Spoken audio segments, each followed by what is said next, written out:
For the first time, Daniels wondered what kind of life this man had lived, what he had seen, what he had endured, and why, despite everything, he still stood here with his head high, looking at the same man who had tried to humiliate him. Daniels looked away, but the feeling didn't leave him. If Chief Carter knew what had happened, if this was leading where he thought it was, then Daniels wasn't just about to have a conversation. He was about to face something he wasn't ready for. Daniels felt trapped, his body tense as he stood near the edge of the room. Officers moved around him, shaking hands, exchanging words of praise for their new leader. But it all felt distant, like white noise behind the storm brewing in his mind. He needed to get ahead of this. He needed a plan. His eyes flicked back to Chief Carter, who was deep in conversation with senior staff. The old man stood a few feet away, calm as ever. He wasn't smiling, but there was no anger in his face either. That made it worse. If the man had been furious, Daniels could have prepared for an argument, maybe even tried to defend himself. But this silence, it felt like judgment waiting to be delivered. Then as Daniels fought to steady his breath, he felt a firm hand grip his shoulder. His heart nearly stopped. "Step outside with me." It wasn't the chief. It was another officer, Sergeant Holloway, a veteran on the force, respected, well-connected. Someone Daniels had always seen as an ally. Daniels nodded stiffly and followed Holloway out of the crowded hall and into a quieter corridor. The older officer glanced around to make sure no one was listening before turning to him. "You screwed up," Holloway said flatly. Daniel's throat tightened. "I don't." "Cut the act." Holloway's voice was low but sharp. "I don't know what you were thinking, but you picked the wrong man to mess with." Daniel swallowed hard. So he did know. Did the chief say something? "Not yet," Holloway said, crossing his arms. "But he will. And when he does, you're going to be in a world of trouble." He exhaled sharply. "The question is, how bad do you want to fix this before it gets out of control?" Daniels felt his stomach turn. "What do you mean?" Holloway leaned in. "Carter's new. He's got something to prove. He's not gonna ignore this. But I know people. If you want this to go away, we have options." Daniels blinked. Options? Holloway's expression didn't change. A favor. A conversation in the right place. Things don't always have to be official. But you need to decide fast. Daniels felt his pulse pounding. This wasn't just about the old man anymore.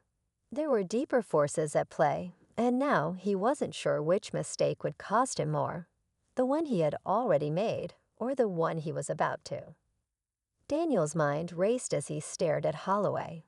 His options were laid out before him, but none of them felt safe. If he took the surgeon's offer, whatever that truly meant, he might walk away clean. But if he refused, he risked facing Chief Carter head-on, and there was no telling what would happen then. For a moment, he thought about lying, about making up some excuse, blaming the old man for being uncooperative, twisting the story just enough to protect himself. But then his eyes drifted back toward the main hall, where Chief Carter stood, shaking hands and exchanging words with other officers. His father stood close by, his posture strong but quiet. Daniels took a breath. "I can handle it," he muttered.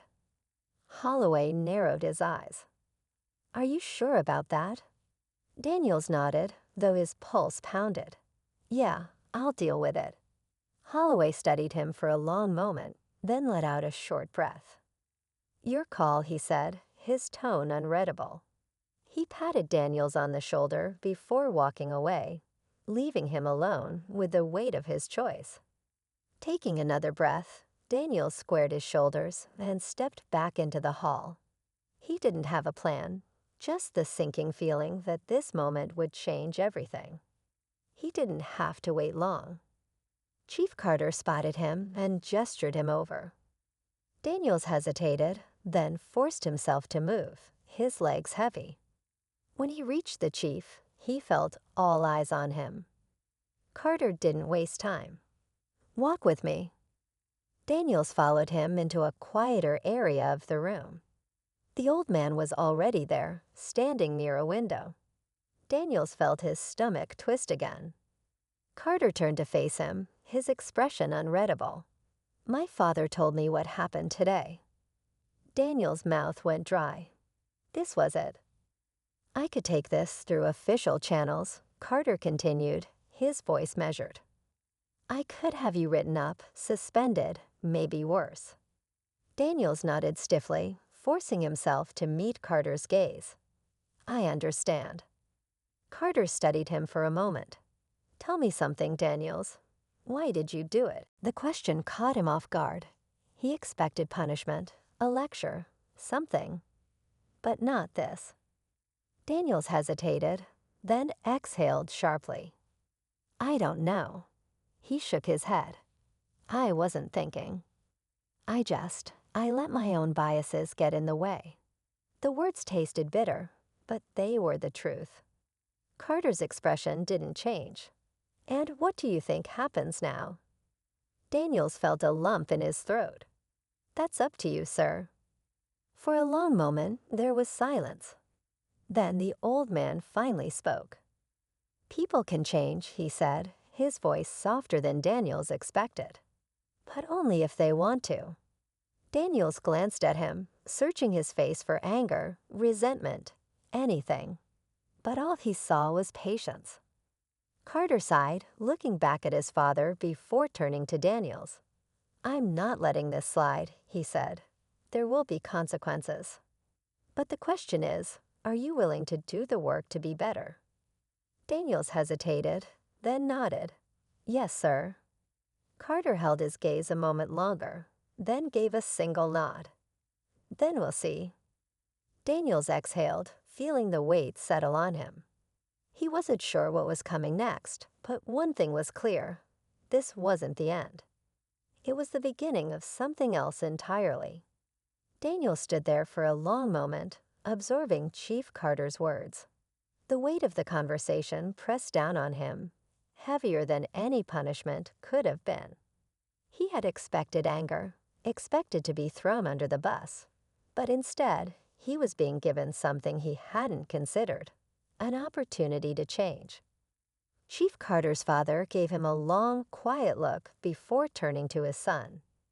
"We should go," he said, his voice even, as if the moment had already passed. Carter nodded and took one last look at Daniels. "You'll hear from me soon."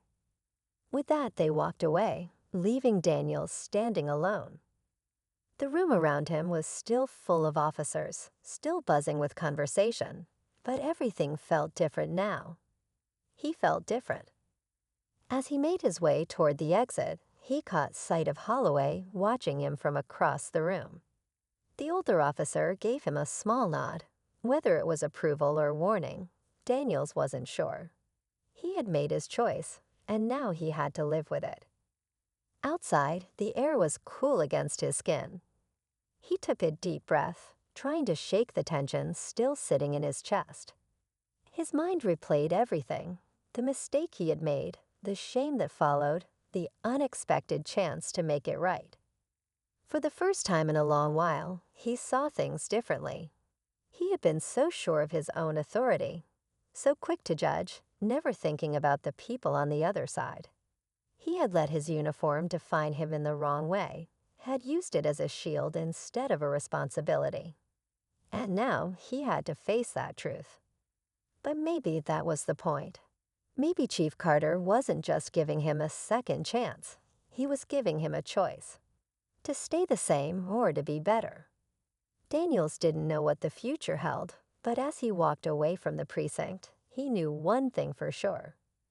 This wasn't the end of his story. It was just the beginning of a new one. Late one evening, on a quiet city street, a frail old man shuffled his way toward the corner store. His steps were slow, his back slightly bent with age, but his eyes still held the wisdom of years past. As he moved along the sidewalk, a police cruiser pulled up beside him. The officer inside, a young white man with a hardened expression, eyed the elderly man with suspicion. "Hey, where do you think you're going?" the officer barked, stepping out of his car. The old man paused, his hands trembling slightly as he turned to face the officer. There was no crime, no wrongdoing, just a man going about his evening. But that didn't seem to matter. Without waiting for a response, the officer took a step closer, his posture tense, his presence intimidating. "I've seen you around here before," he said, his voice laced with something colder than authority. "People like you always seem to be looking for trouble." The old man met his gaze, calm and unwavering.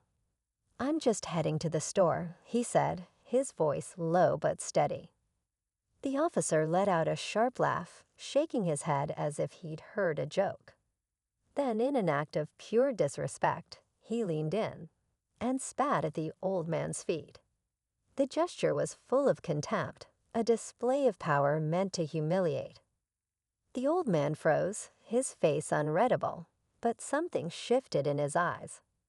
A silent storm brewed behind them. For a moment, the street was silent. A slow breath passed through the old man's lips as he straightened his posture ever so slightly. "You don't know who I am, do you?" he asked, his voice eerily calm. The officer smirked. "Doesn't matter." But it did matter, more than the officer could ever imagine. Because in just a few hours, when the department gathered to welcome their new police chief, that same officer would stand in the crowd, his chest puffed with confidence, until the moment his new boss took the stage.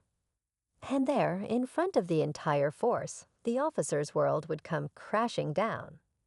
Because the man standing at the podium, the new chief of police, was the son of the very man he had just disrespected. The officer stood tall among his fellow officers, arms crossed, wearing a look of indifference as the crowd gathered inside the precinct's main hall. The air buzzed with conversation, but he wasn't paying attention. He was still thinking about the old man from earlier, the way he had stood there, completely unfazed. Something about him had been different, too calm, too knowing. It didn't sit right with him. Then the chatter in the room died down. A senior officer stepped up to the podium and cleared his throat. "Ladies and gentlemen, it is my great honor to introduce our new chief of police," he announced, pausing for effect. "A leader who has dedicated his life to justice and fairness. Please welcome Chief Anthony Carter." The room erupted in applause as a tall, well-dressed black man stepped onto the stage. His presence commanded respect, his expression firm yet unreadable. The officer in the crowd clapped along half-heartedly, not particularly interested, until the chief spoke.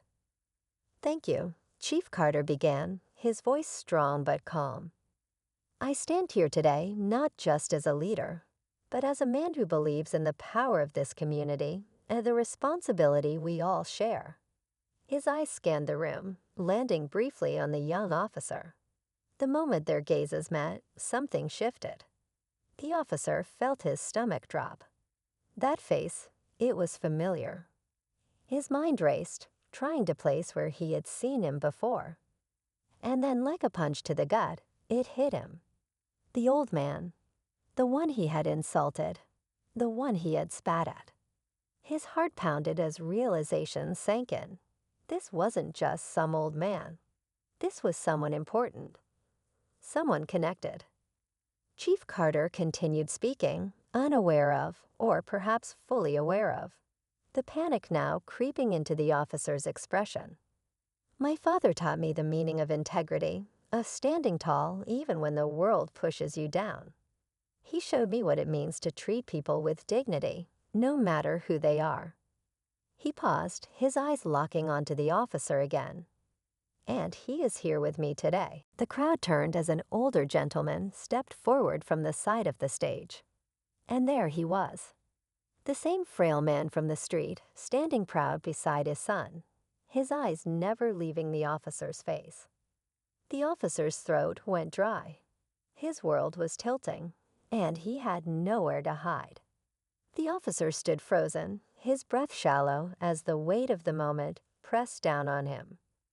Around him, his fellow officers continued clapping, some murmuring in admiration at the presence of the new chief's father. But for him, everything had gone silent. The old man didn't speak. He didn't need to. His gaze alone carried a message, one the officer couldn't ignore. It wasn't anger, wasn't even disappointment. It was something worse. It was knowing. As if the old man could see straight through him, past the uniform, past the badge, right into the kind of man he really was. A bead of sweat formed at the officer's temple. He forced himself to look away, but his thoughts were spinning. Did Chief Carter know? Had his father told him? Was this all just coincidence, or was this the beginning of something bigger? Chief Carter continued his speech, speaking about leadership, accountability, and the department's role in serving the people. Every word made the officer's chest tighten. Then, as the applause died down and the chief stepped away from the podium, officers began mingling, shaking hands, offering congratulations. The officer thought about slipping out, disappearing before the chief got too close. But just as he turned toward the exit, a voice stopped him. "You seem in a hurry." His spine stiffened. Slowly he turned. Chief Carter stood before him, calm, unreadable. Up close, his presence was even more commanding. His father stood just a few steps behind him, still watching. The officer forced a tight smile. "Just had somewhere to be, sir." Chief Carter didn't move. "What's your name?" His mouth felt dry. "Officer Daniels." The chief nodded, as if filing the name away. "How long have you been with the force, Daniels?" 3 years, sir." 3 years. Chief Carter repeated the words slowly, like he was weighing them. "I imagine in that time, you've had a lot of interactions with the community." Daniel swallowed hard. His mind screamed at him to stay calm, to keep his face neutral. "Yes, sir." The chief studied him for a moment, then glanced at his father. "You know, my father has always believed you can tell a lot about a man by the way he treats people he thinks don't matter." His eyes returned to Daniel's. "What do you think about that?" Daniels felt his stomach drop. He couldn't tell if it was a test, a warning, or something worse. Daniels felt the air grow heavy between them. Every instinct told him to get out of this conversation, to say something safe and move on, but his mind was blank. He forced a chuckle, hoping it would mask the unease crawling up his spine. "I guess that sounds about right, sir," he said, his voice steadier than he expected. Chief Carter didn't break eye contact. "It does, doesn't it?" The words hung between them, carrying an unspoken weight. Daniel's pulse pounded in his ears. Did he know? Was this a trap? His mind replayed the moment from earlier. His own voice sharp, his stance aggressive, the way he had looked at that old man like he was nothing. And then the spit. His chest tightened. If the chief knew, this wasn't just about a bad interaction. This could cost him everything. His job, his future, his reputation. The old man still hadn't spoken. He just stood there, quiet, patient. And that silence was worse than any outburst could have been. A voice interrupted the moment. "Chief Carter, a quick word."